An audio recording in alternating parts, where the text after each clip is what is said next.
Our primary election is right around the corner, coming up on March 17th, and Chicago needs election judges. You can help your neighbors cast their votes by going to pollworker.chicagoelections.gov.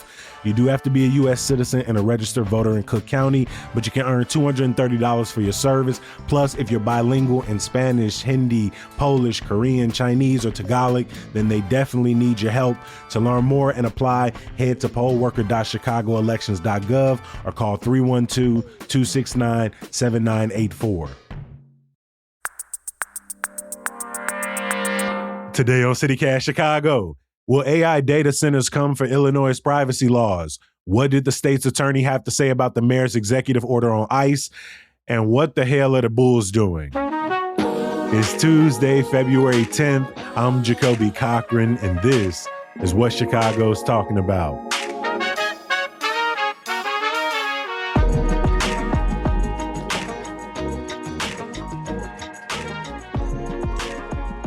I've got executive producer Simone Alisea in the building with me today. How you feeling today, my friend?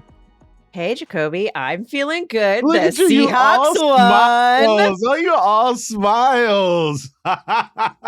We did it. We beat the Pats decisively because we do not eke out Super Bowls in Seattle. And Benito was lovely, and I had a grand old time. So yeah, I'm feeling pretty good coming into this Monday morning. Maybe a little bit yelled out. I don't know if the listeners can hear. I was certainly using my voice, but yeah, all in all, can't complain. Of course, you were also referencing the Seahawks 43-8 beatdown of the Broncos 12 years ago. I will say, going into the game, I completely expected the defense to dismantle the Patriots. It's one thing they've been known for all year, and you heard it time and time again throughout the broadcast. Oh, maybe you haven't been watching the Seahawks all year. Maybe you don't get their games. I watch Red Zone every single week, and I saw how the Seahawks were beating people down. And so 29-13 doesn't really tell the full story of just how decisive they had this game. And shout out to the Seattle kicker, right? Oh my God, that's who I thought was the MVP. That's who I was thought going to be the MVP. No disrespect to Kenneth Walker, Kenneth Walker III, who went on being named the MVP. I mean, almost every time they handed him the ball, I thought he was going to get a first down, and so I got it. But he set the record for most kicks in a Super Bowl game. That feels like the only way you can win an MVP as a kicker. Jason Myers. Beyond your Seahawks winning, Simone, there's another reason you're excited to start this conversation. Well, of course, it's because I'm giving our listeners a chance to win a $100 gift card by filling out our audience survey, which I'm really excited to do. This survey helps us learn more about you, bring you better stuff, bring you stories you're more interested in, and find out just a little bit more about you. So there is a link in the show notes for that survey. And yeah, if you take it, you can be entered to win a $100 gift card. So again, check that link in the show notes. Jumping into our stories today, the AI data center boom is taking place across the Midwest and, of course, right here in Illinois. But some experts believe that it is eventually going to run at odds with Illinois' very tough biometric privacy laws. Simone, let's jump into this. Yeah, so we've talked about these laws before. Illinois is the only state right now that has these sort of strict regulations around biometrics, and basically it requires tech companies to get consent from users if they're going to use biometric data. You may, in the past few years, have recently gotten a check from the likes of Meta, TikTok, Google, right? Some of the biggest tech companies in the world, because they ran afoul of these laws. And there were these massive, hundreds of millions of dollars in settlements that, worked its way into checks in my mailbox and yours too. I was like, I got my Google check and I got my Facebook check. And it's interesting because the way that this connects to this proliferation of data centers, particularly what we're talking about are these, quote, hyperscale, large AI data centers, which require a lot more energy. It's a data center on steroids. Illinois already has like 100+ data centers, but they are a much smaller scale than these big ones, these new ones that are being built to support AI.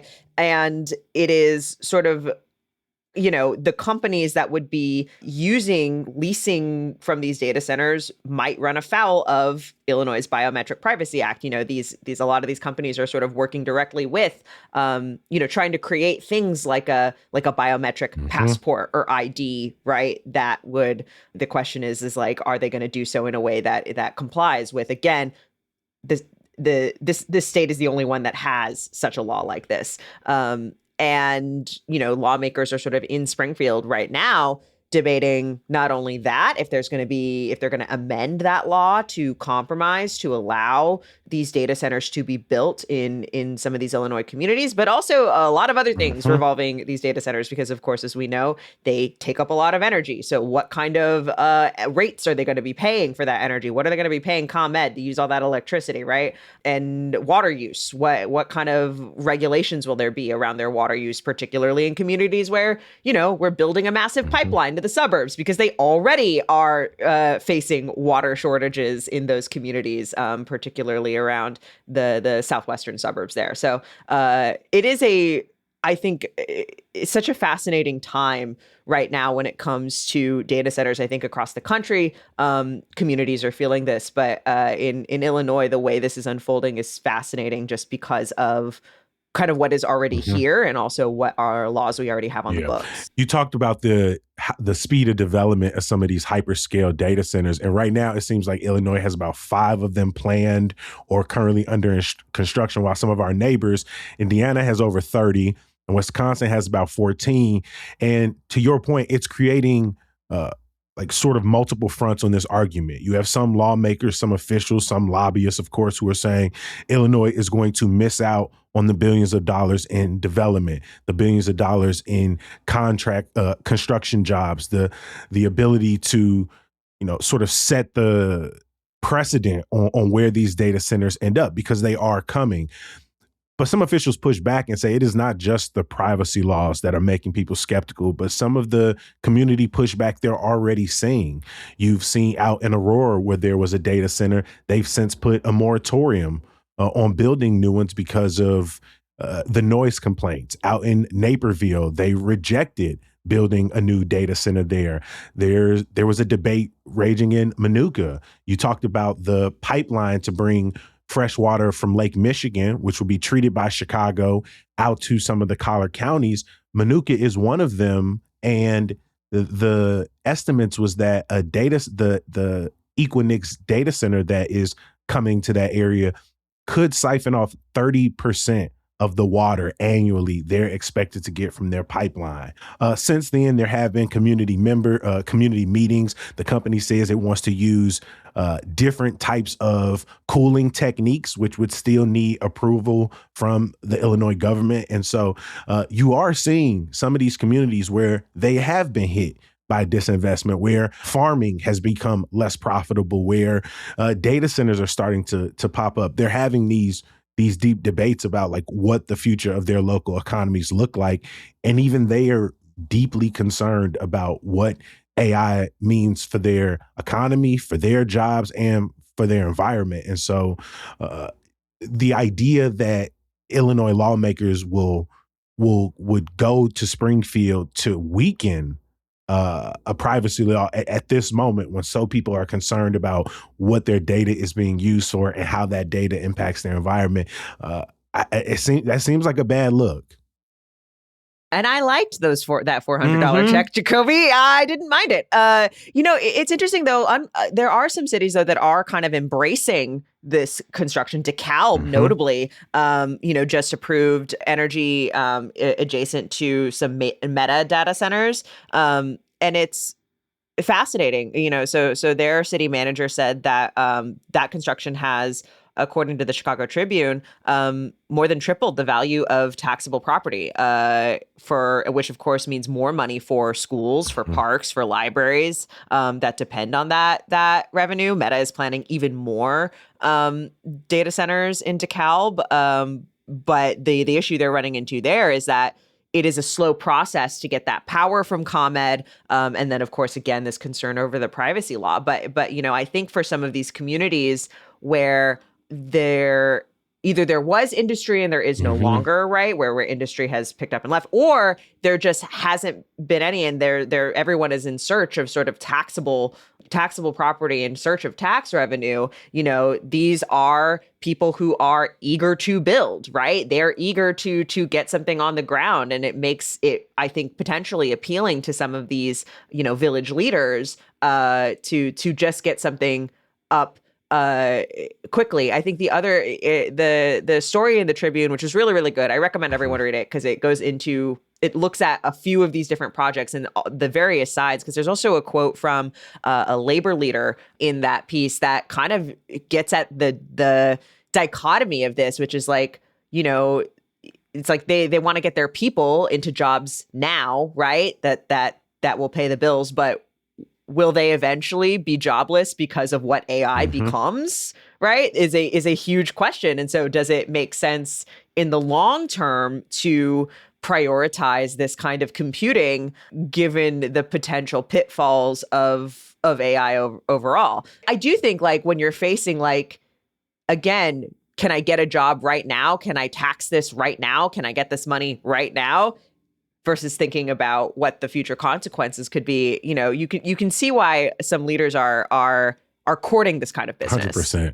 I think Illinois over the last 20 years has set lofty goals in regards to climate change.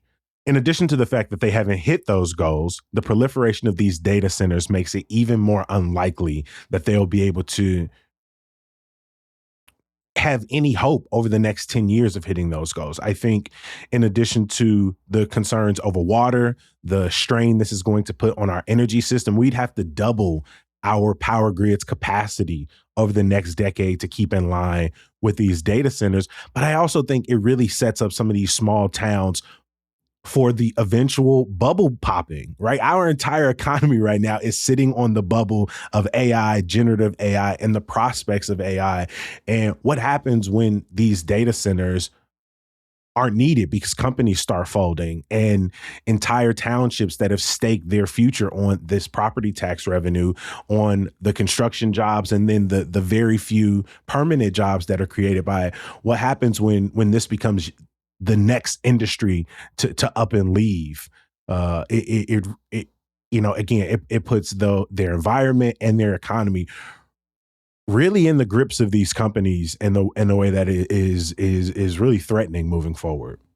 And more immediately, it could impact Illinoisans' pocketbooks, right? It could impact, right? ComEd has already raised rates, and they have explicitly said it's because of AI. It's because of power needed by data centers that power AI. The other thing that I think is interesting is, the way these data centers work. And I'm not a super expert on this, but basically tech companies like Meta or Google kind of lease space from these data centers to power things like AWS, to power the things that make the internet work, right? The series of tubes, if you want to put it that way. But these data centers and sort of the distribution of this isn't regulated like you would think isn't regulated like a utility, even though in our modern world, one could argue, I think, that being online is as necessary as having your lights on, right? Having gas for heat, right? It is sort of, it presents this question of, and again, I think that's the other thing about the construction of these data centers, that why they end up being so controversial is, again, the speed with which they move, because the companies behind them are moving with speed because they see the money, they see the dollar signs. They need to generate more power, to generate more profit, to get more to get more AI online, to do the Bitcoin mining, right, which also takes up a bunch of energy that regular computing does not take. And I think it presents us with some interesting questions moving forward of how should we be really treating this.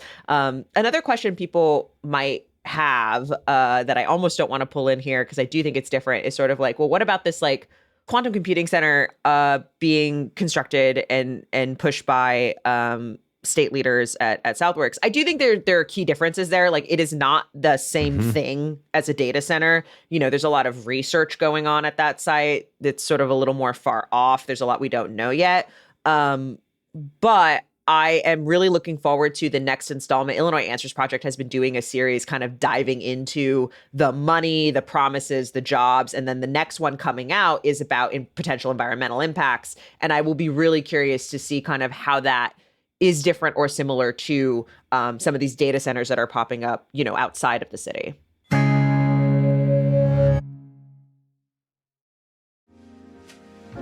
Where can you find some of Chicago's best pianists while sipping a mimosa or Manhattan slushie on a Sunday afternoon? Would you be shocked if I told you it's inside a former 7-Eleven? Yes, the venue is called The Checkout and it's from Access Contemporary Music. The next concert is February 15th, featuring Natasha Stojanovska, who's played in some of the top classical venues in the world, but it will be her first time in a former 7-Eleven. And her program is going to be eclectic. I'm talking 19th century French music to new pieces from Chicago composers. And if you're thinking, Kobe, that sounds dope, but it also sounds hella expensive, well, you're lucky. Tickets are only $20. And on top of that, you can get 20% off when you use promo code PIANO. You can do it at thecheckout.org. Solo piano spotlight at the checkout. Beautiful music, unexpected vibes. And yes, they got the adult slushies. They took something from their predecessor. That's code PIANO at thecheckout.org. One thing Chicago gonna talk about is our architecture. I bet any single person listening right now could probably point out a fun fact about one of our historic buildings. You done probably took your people on the riverboat tour, or at the very least, you out here shaming other people's skyline because it's not ours. Which is why it makes perfect sense that the Architecture and Design Film Festival has returned to the city for its 4th year at the Chicago Architecture Center. It's 10 films that explore architecture, design, creativity, and human connection. And we're not just talking about buildings. Themes range from graphic design to the architecture of NASA space shuttles to protected bike lanes. This year's festival is February 19th through the 22nd at the Siskel Film Center, and several of the screenings include discussions with the filmmakers who are flying in from all over the world. Find all the film trailers and ticketing information at architecture.org/filmfest.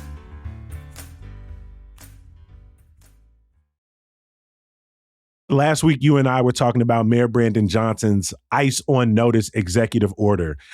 Essentially, he was saying that police officers should be documenting any and all interactions between Border Patrol and ICE agents with the public, be documenting any constitutional rights violations, any violence, and then to be taking that to the state's attorney's office, where they will have the final decision on whether or not to prosecute. When this was announced, many people, including myself, were skeptical. We've already had a history of Chicago police failing to document their own constitutional rights violations, their own violence against residents. And then there were concerns about whether or not the state's attorney was in support of this plan. It seems that over the weekend, we got our answer to that final question. Well, yeah, we got a little more clarity because, right, we talked about this last week. And at the time, what had happened was, Johnson announced this executive order. And initially, in kind of the press release, it was like with the support of the state's attorney's office. And the state's attorney's office was like, actually, we didn't know about this and we need to review this. I don't know how we feel about this. And in a memo that was obtained by the Sun-Times, that was circulated around the state's attorney's office, that offered a little bit of clarity on sort of how the state's attorney, Eileen O'Neill Burke, is sort of basically is like, we're coming back to the mayor's office with some concerns and questions. And notably, that memo sort of says that, like, the big concern we have here is that it essentially is creating what appears to be political prosecutions, that defense attorneys would likely characterize, if they were to actually bring up charges against any federal immigration agents, that defense attorneys would essentially describe these as political and discredit CPD because there's this wording about if the mayor's office is directing CPD to refer charges, right? If it's the mayor telling CPD you need to bring up charges,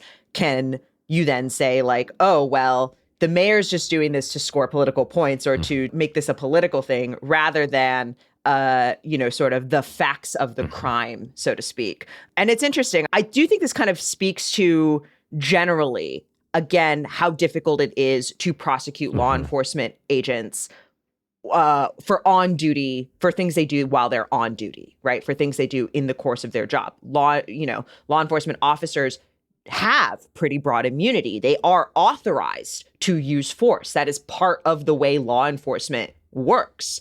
And, I think her point about sort of the way the involvement of sort of the mayor's direction here, could that skew prosecutions, basically make it harder for them to win the case, I think is actually not a bad point. I think it's not. I think it's not. I don't think it's bullshit. You know what I mean? Like, I think there's I don't something think it's there. bullshit. I think it reads well in a response or press release, but I actually think it's a pretty weak argument given the current politicization of this entire thing, right? That you have a federal government who is openly talked about not only discrediting, but bringing up charges against the governor, against the mayor's office.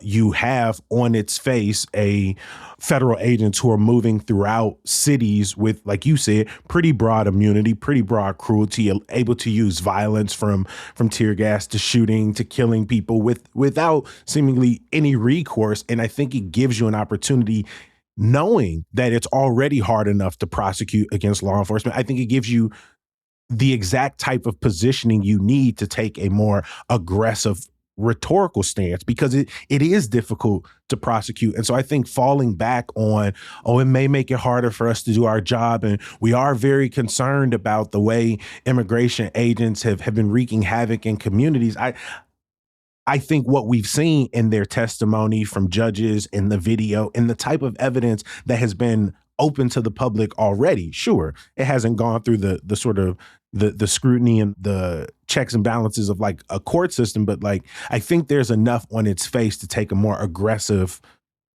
stance here and to position the state's attorney's office as working in step with the mayor's office, who is trying to do for what it's worth, it's best to provide that provide that aggressive pushback to an aggressive administration. It feels pretty weak to fall back on ultimately what feels like more admonishment for the mayor's office than the federal government. I think if this state's attorney was interested in aligning politically with the mayor, then yeah, that's the sort of thing you would take. But I don't think she is. It would be one thing to sort of take the rhetorical position of we're going to prosecute these. And I think probably a lot of the prosecutors in her office have this question of, can we actually win any of these cases? And I think that I genuinely think that is a huge issue. How will the courts see these? There are very limited. It is so limited to be able to prosecute. That's not what is largely focused on here. What's focused on most in this response is that like the mayor is creating more problems for us, or the mayor's directive is to win cases that this to specifically win cases is probably not interested in bringing up to begin with. That's my point. Sure, there's no probably. evidence right now that they are. Yes, they're in pursuit of one case of an ICE agent who is accused of misdemeanor battery charge of attacking a protester while off duty. But other than that, again, throughout this entire few months of Operation Midway Blitz, has never once come out with any type of pushback to the administration. It feels as if you're saying you're going to make it difficult for me to prosecute cases I don't even want to prosecute and am probably never going to bring up. That feels like a weak argument to me. I don't know if it's a weak argument per se. It is more like that is her purview as state's attorney. She gets to decide what cases are worth prosecuting. That is what the state's attorney does. The mayor cannot direct the state's attorney to prosecute certain cases and not prosecute other cases. He can certainly make his opinions known, which he has, but she is an executive, an elected executive in her own right, and she can make those decisions. And so, whether or not you sort of politically agree with her disposition here, CPD, in fact, is weirdly kind of caught in the middle here, right? CPD answers to the mayor. The mayor is the executive of the city, and he hires and fires the head of CPD. And, if he in the same way that the mayor can say, we're going to go after gangs, right? We're going to target the gangs, right? He can sort of create initiatives by which police are expected to operate. Now, again, they're not that eager to to be clear, I think it's a weak executive order.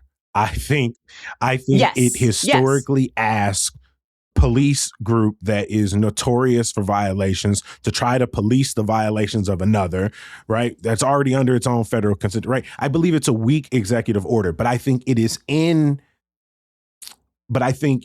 despite it being weak, Mayor Brandon Johnson, the take he has is, I have so very tools to fight back against the federal government. I'm trying to use everything I can, right? Get off public property, police, do something, state's attorney, like prosecute where you see fit. And so I just think it is in the lack of real authority that sort of like aggression could sort of stand in place of.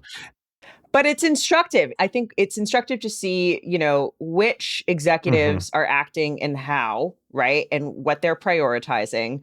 And like, that's kind of the way these things work. It's, the mayor comes out and says this is a thing, and then we can kind of we dissect like, okay, what actual authority does he have? Well, he can absolutely direct CPD to do it, but if the officers don't go through and do it, if they don't want to refer charges. And again, if the prosecutor's office is telling them, hey, we're not going to prosecute these charges, why are they going to refer the charges, right? Why would they do it? The reason we talk about these things, in my view, it's to observe what is going on here so that people can take a look at this come election time, next time around and say, is this the way I want these institutions to behave? And the answer might be yes. But the answer might be no, and I think we will. That's the purpose of choosing our leaders, right? Of choosing what happens.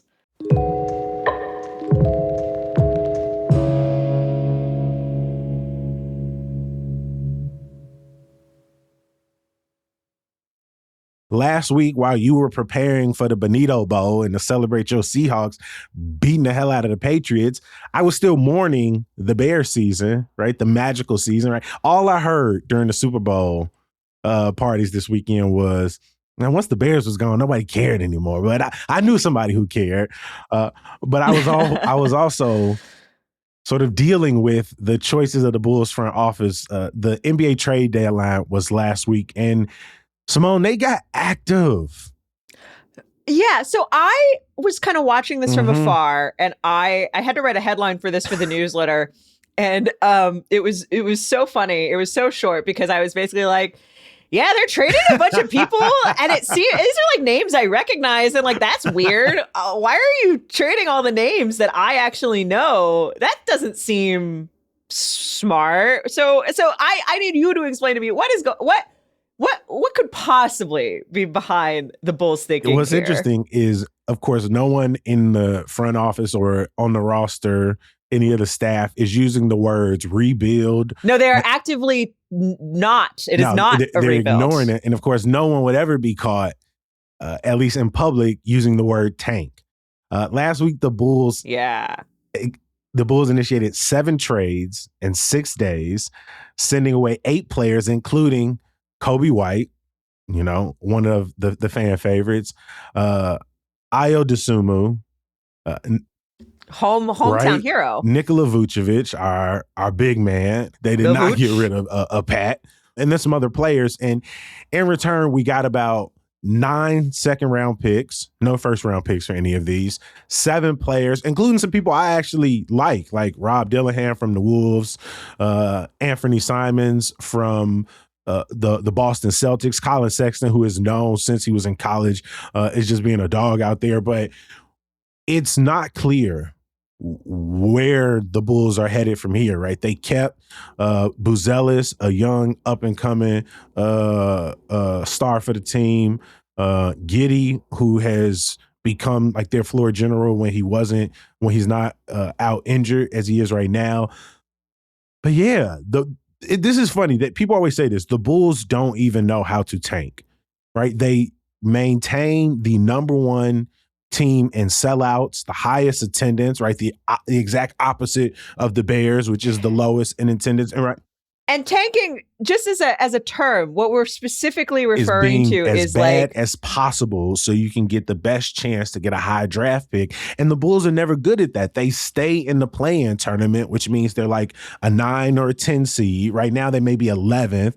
And so they're not the worst in the conference by the end of the year. And so, you know, they're not getting a number one draft pick. The last time the Bulls had the number one pick was 2008, right? And it really feels emotionally manipulative to have the whole D Rose ceremony sort of anchored the new year vibes. Everyone's excited for this. You put the jersey up, you got the rose everywhere. And then like a week and a half later, just gut the team. And most of the players they bought back are on expiring contracts. So there's no guarantee any of them will be here next year. We haven't been a very hot free agency destination. While, you know, a lot of us got our hopes out that Giannis Antetokounmpo may come down from Milwaukee to try and save the franchise over the summer, but there's no guarantees that happens. And so, yeah, it leaves you once again sort of scratching your head on what is their plan? What do they possibly see as a future for this team other than just sitting around 9th, 10th place? Jacoby, I mentioned this to you that I just rewatched Running Point on Netflix, and this is literally the storyline. This is actually the entire story. So I'm actually following what you're saying right now because Kate Hudson becomes the owner and is faced with a team that is before the trade deadline that is not doing that well, not looking that hot, and they want her to trade some franchise players and do a rebuild year, and then she doesn't. She sticks by her players, and like, of course, it's like a Cinderella story, and they go and they manage to get to the finals, right? That shit ain't. That's only for Netflix because that shit ain't going down, bro. 5 games under 500 right now. I think we done lost 7 of our last 8. And we got to see the Bucks soon, the Knicks soon, the Celtics, the Thunder coming here in a couple of weeks. And so, again, we're going to keep losing, you know. And some of these players, again, these is some of these players used to be starters on other teams. They're not laying down, right? They got a bunch of players who are going to go out there and in Bulls fashion, you know, give it everything they got. But what that means is we're not getting a high draft pick and what's slated to be one of the best lottery draft, like one of the best lotteries in recent memory. And so if we do all of this just to not hit on the free agent, not get a potential star or, you know, potentially generational superstar out of this draft, it just makes you scratch your head again about this ownership. Right? Like our teams just feel like they're constantly plagued by inept ownership willing to rest on the laurels of 30 years ago. And so again, people gonna keep showing up for the games. And you know, this is what they're going to keep serving us. So, you know, although it sounds like, to your point, there's still exciting basketball to be played with the people that we have, right? It sounds like even if it's not, you know, a rebuild, even though no one is saying rebuild, even if we don't get the fancy schmancy, flashy first round picks, that there is still that a less cynical optimist might see a team to be built here. You know, right now the team is filled with former lottery picks, like players who were prospected to be great or serviceable in the league. And so again, they have a team full of dogs, people who are going to go out here and run up and down the court. The Bulls are like the 4th fastest offense in the game. There's still some exciting basketball to be had, but to what end, you know? For the love of the game, Jacoby. What do you tickets mean too expensive for the love of the game. Comcast packages to watch these dudes is love of the game is what they keep. That's what this whole thing is built off of, right? Of this mediocrity is off the love of the game and that it's enduring. But you can only ride. And the love of the brand. You can only ride 30-year anniversaries for pretty much the next 3 or so years. But hey, eventually that time is going to run out and there'll be that gap. But then it's 40 years anniversary. It's really hard because it really spans 8 years, Simone. And so the minute the 30-year anniversary is over for the last one, it's like, hey, you got like 3 years, it just baby, goes over and we again back and to again. it. It's pretty wild. But again, I feel like we've been stuck in like this sort of get out, teacup moment for a couple decades now. But did we not have this conversation about the Bears last season? And then we all got surprised, man. I don't know, man. But again, what did that happen. come off of? A first round pick. A number one pick. That's right. That's true. These seconds and this cash ain't gonna get it done. Yeah. So okay. hopefully they package that up for something more. Or again, somebody make their way to Chicago over the summer, but we shall see. We love to hear your thoughts on the stories we talked about today. Feel free to reach out to us at 773-780-0246. What do you think about the mayor's executive order? Hey, do you welcome the investment of data centers, or are you wholly against it? And do you think the Bulls got any shot at a successful rebuild? Again, 773-780-0246. Join me in thanking our executive producer, Simone Alisea. Always a good time. Hey, thanks, Jacoby.